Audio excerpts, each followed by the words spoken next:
Многа гадоў мінула з таго часу, калі скончылася вялікая айчынная вайна. Але ўспаміны аб ёй не сціраюцца з памяці франтавікоў, партызан, падпольшчыкаў, усіх людзей, якія прайшлі праз гэта пякельнае полымя. Не павінны забываць аб той жудаснай шматпакутнай вайне і мы з вамі, хто не бачыў вайны. Мы проста не маем права не памятаць аб мужнасці і гераізме тых, хто змагаўся за свабоду і падараваў нам мірнае жыццё. Наша памяць – гэта наша сумленне ў адносінах да мінулай вайны і яе ўдзельнікаў.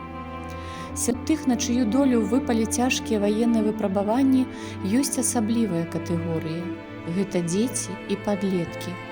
І няма ў свеце такіх лекаў, каб загаіць усе іх раны, бо яны не толькі на целе, а ў самым серцы, глыбокія і пякучыя.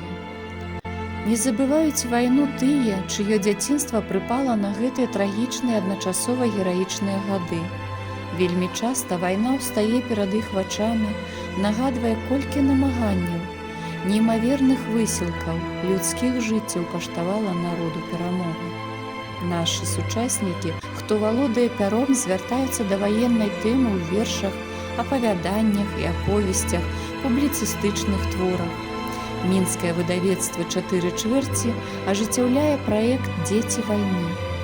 Першая кніга серыі выйшла ў 2010 годзе.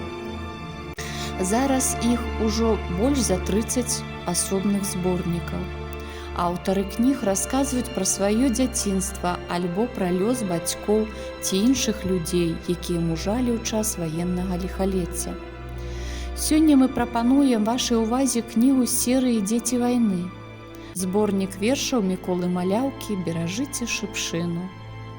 Вядомы беларускі паэт Мікола Маляўка нарадзіўся ў снежні 1941 года. Ён амаль не памятае вайны, але добра памятае пасляваеннае дзяцінства, босае і галоднае. Памятае боль і плач тых жанчын, чые сыны і мужы не вярнуліся з вайны.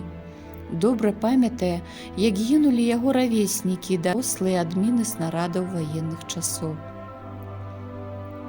Вайны не помню, кадрыкі адны, бо нарадзіўся ў 41 годзе, калі вайна грымела ўжо на ўсходзе. Я перажыў вайну пасля вайны. Галечу ў хаце, холад ледзяны, а цёплым летам пры грыбным абходзе снарады грозныя ў зямлі знаходзіў. І нас, дзяцей, калечылі яны. І не толькі калечылі, а і пазбаўлялі жыцця.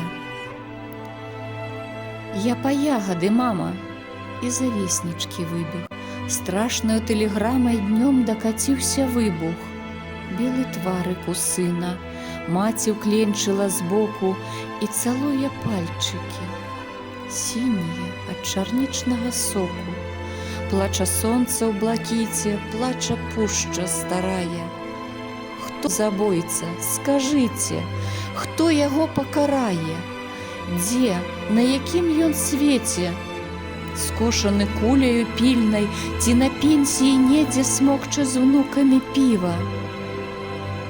Маці глядзіць на захад, сіл ужо плакаць не мае. Сына ў кошык без ягад над зямлёю трымае. Боль і памяць аб вайне, гонар за свой народ, што адолеў ворага, любоў да радзімы, вера ў светлую будучыню гучаць у вершах Міколы Маляўкі. У канцы зборніка, згадваючы радкі Владзіміра Дубоўкі, які назваў Беларусь шыпшынаю, паэт звяртаецца да маладога пакалення. Беражыце шыпшыну, нашчадкі, беражыце на шчасце, беражыце як след. Гэта наш запавет. Трэба падкрэсліць, што выпускаючы ў свет кнігі серыі «Дзеці вайны», выдавецтва «Чатыры чвэрці» робіць надзвычай важную справу. Творы, якія нагадваюць чытачам пра трагедыю, перажытую беларускім народам, па-філасофску асэнсоўваюць вайну і тым самым узбагачаюць айчынную літаратуру.